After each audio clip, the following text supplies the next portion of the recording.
দুই নেতা নীরবতা বলে দেয় এক দলের লোক, ভোট গণনার আগে আনন্দ করা ছিল ভুল। দর্শক, আমরা এই মুহূর্তে উপস্থিত হয়েছি চিতলমারী থানা কমিটি যে বিএনপির নির্বাচন হচ্ছে সেই নির্বাচনে।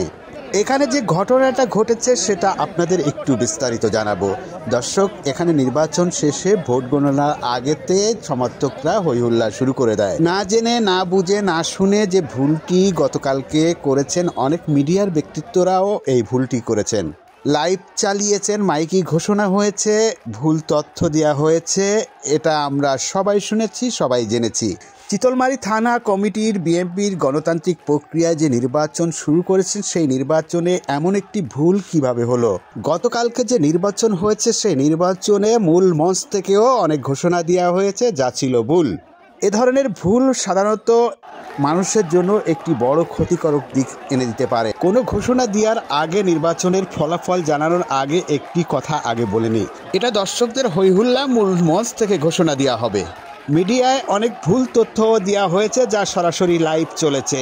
তবে কথা বলা যেত যে আনঅফিসিয়ালভাবে সমর্থকরা হইহুল্লা করতেছেন, সঠিক তথ্য আসার পরে আমরা জানিয়ে দেব আপনাদের।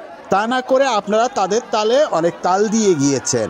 এ ধরনের সরাসরি লাইভে এ সমস্ত ভুল তথ্যগুলো অনেক সময় ব্যতিক্রম সৃষ্টি করতে পারে। তাই এই সমস্ত ব্যাপারে যারা লাইভ চালাবেন কিংবা যারা মিডিয়া ব্যক্তিত্ব তারা একটু সতর্ক থাকে।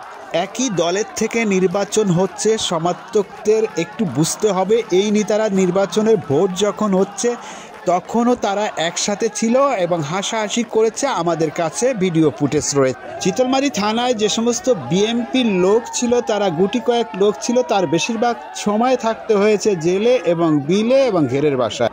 এখন নিজেদের দলের ভিতর বিভেদ সৃষ্টি করছে এরা কারা? হাবিব হাসান ঠান্ডা এবং টুলু বিশ্বাস নীরবতাকে বলে দেয় তারা এক দলের লোক। তা নাহলে বিষয়টা অন্যরকম হয়ে যেতে পারত। একই দলের যদি নির্বাচন হবে, একই সাথে যারা আন্দোলন করেছে 2 দিন পরেও একই সাথে আন্দোলন করতে হবে, তাদের ভিতর এত উৎসাহিত হয়ে বিভেদ সৃষ্টি করার কোনো যুক্তিকতা আছে বলে আমি মনে করি না। অফিসিয়ালি ফলাফল আসার আগে যে ভুলটি তেমন একটি গুরুত্বপূর্ণ না হলে অনেকটা প্রভাব পড়ে নেতাদের উপরে। বাইরের সমর্থকরা না বুঝে ভুল করতে পারে, তাই বলে মূল মঞ্চ থেকে ঘোষণা দেওয়া কিংবা মিডিয়া ব্যক্তিত্ব যারা রয়েছে তারা সরাসরি লাইভে বলা, এটা একটি মারাত্মক ভুল। মূল মঞ্চ থেকে ঘোষণা দেওয়ার আগে এবং মিডিয়ায় যে সমস্ত খবরগুলো প্রচার হচ্ছে সেগুলো সঠিক তথ্য জেনে তারপরে ঘোষণা দিতে হবে। তা না হলে এই সমস্ত ঘোষণার মাধ্যমে বিভেদ সৃষ্টি হতে পারে নিজেদের ভিতর।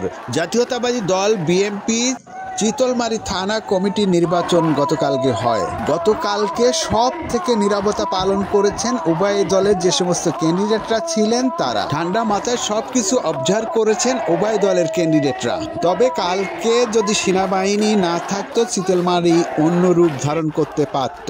হাসান হাবিব ঠান্ডা এবং টুলু বিশ্বাস ছিল একেবারে নীরব, শান্ত।